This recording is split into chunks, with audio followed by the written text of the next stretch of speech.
மணி 11 ஆயிட்டா.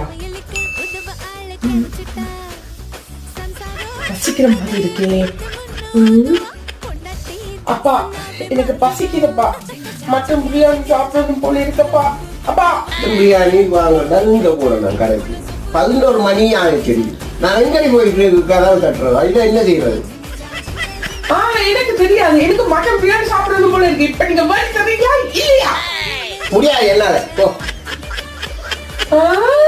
எனக்கு மட்டன் பிரியாணி சாப்பிடணும் போல இருக்கு. என் மேல உங்களுக்கு அன்பே இல்ல. இதே எங்க அப்பாவா இருந்தா உடனே வாங்கி தருவேன். யாருக்குமே அன்பு இல்லை. நான் அப்பா அம்மா இல்லைன்றோன்னு என்ன போட்டு டார்ச்சர் பண்றீங்களா?